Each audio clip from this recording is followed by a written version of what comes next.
I don't know why I try. I don't know why. Barack Obama won. You guys are wondering where I was the past couple days, and I don't know. I couldn't take it. I want to give up. I'm leaving. America's done. I quit. I want to go. And if you really believe that, maybe it's time that you do leave the country, because quite frankly, I'm not willing to sit down and let them walk all over me. You know what? We're not done. Yeah, you can make the argument that the United States is on its decline, but we can turn it around. There's still an opportunity.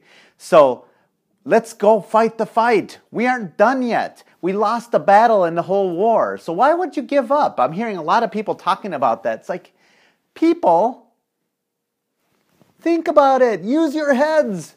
We've got a lot of work to do. We've been working so hard, and we actually did gain a significant amount of ground.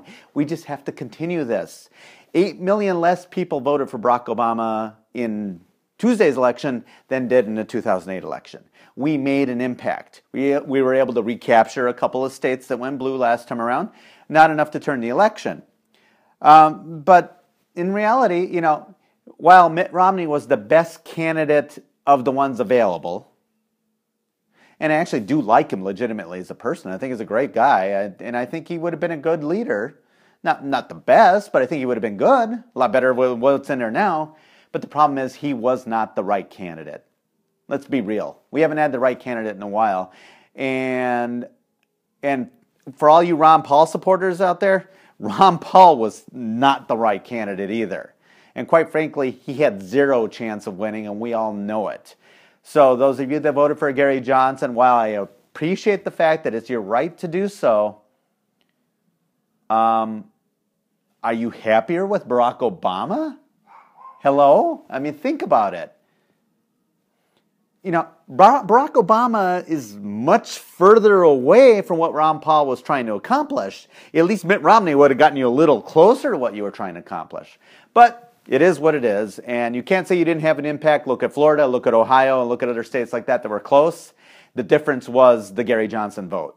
So, all that aside, we have work to do, and we've had some successes. Think about it. We still hold the House of Representatives. That's a huge margin, people. We barely lost anything, so this was no mandate. And those of you liberals who might be watching this, you don't have a mandate to raise taxes, because the House of Representatives remained solidly in Republican control. The Democrats did not gain a significant amount of seats in the Senate, and 2 of those seats that they were able to gain were because of 2 idiotic Republicans who could have no idea how to talk about abortion. You know, so you didn't win anything regarding the Senate. So at the very least, we have a status quo. That means Americans want a divided government. And you know what? Divided government isn't a bad thing, because you know that they can't really pass anything now. So that's the less damage that the government can do. With the exception of executive orders, we know that that's looming out there, and that's kind of scary, but you know, we'll figure out a way to deal with that as well. But right now, legislation is in check. There's nothing that the Democrats can do. There really is nothing. And in the state level, look at it. We regained control of the state Senate in Wisconsin. So we control the entire legislature and the governor's office. And quite frankly, the conservatives are still in charge of the state Supreme Court too. Very, very, very important. So we need to make sure we hold their feet to the fire too. The Republicans in the state Senate and everything, we need to make sure that they bring back that mining legislation and pass it immediately in January.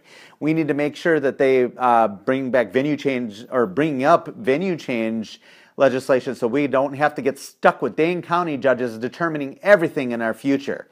And we need to make sure there's tax cuts coming, and that'll just really piss off the Democrats. But that's okay. But the biggest thing, we've got a chance to cut the balls off Obamacare.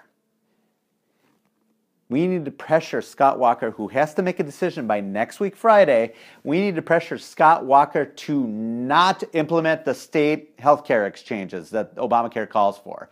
If we do not implement them, and it's a choice of the state to do it, if we do not implement them, Obamacare cannot be implemented in the state of Wisconsin. And there are many other states doing it. We could get as many as 30 states doing this.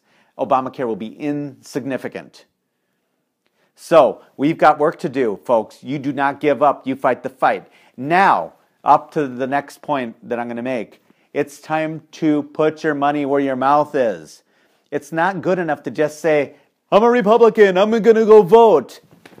What else did you do? How many other people did you get to go vote? How many other people did you help them go register for absentee ballots that weren't able to make it to the polls? Did you do any of that? No.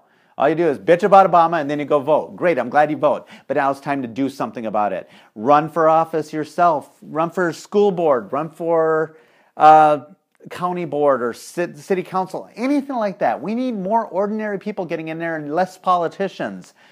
So what are you willing to do to win this fight? Start getting involved in campaigns. Start handing out literature, knocking on doors. No more rallies, folks. Yeah, we can have a rally or two here and there, but my God, we were in rally heaven. Rally here, rally there, rally everybody. You know, I had a rally in January with my team of people that were just ordinary people, put together a rally, and we had a kickoff for Scott Walker's victory. We didn't need any more rallies after that. We've got these organizations that are trying to take control of all the Tea Party groups and put them all under one umbrella. You know what? All the groups need to remain local and focus on your local issues. That's where we're going to have the strength. We need to change from the ground up. And I think that was the problem. I think we were aiming way too high with the presidency right now. But we'll get there. Keep the faith. We'll get there. But like I said, time for you to get off your butts and get to work. So what are you going to do to change things? I'm here to inspire you. I'm here to be that fire on your behind to make sure that you get out and do something. And that means you have a few days to mourn. Starting Monday, you get out and start doing something. Make a phone call to the governor's office and tell him to not implement those state healthcare exchanges. Just a phone call. If he gets enough people calling in, he's going to start thinking of it. While I think he will not implement them, we don't know. So let's not take that for granted. We got to pressure our Republican leaders as well as the Democrats. So everybody, it's time for you to get to work. I'm not going to sit here and lie down. I'm not going to go quietly into the good night and let them take our country. We're going to take our country back. We can do this. It's not over yet, folks. There's still a chance to save it. So get to work. And God bless the USA and all that other stuff. We're ready to go, right? What are you still watching for? Turn this off and get to work. Have a good one, all you guys. Love your comments, so feel free to comment. Sorry it's so long, but there was a lot to say. So I'm not giving up. You don't give up. Mwah. See ya.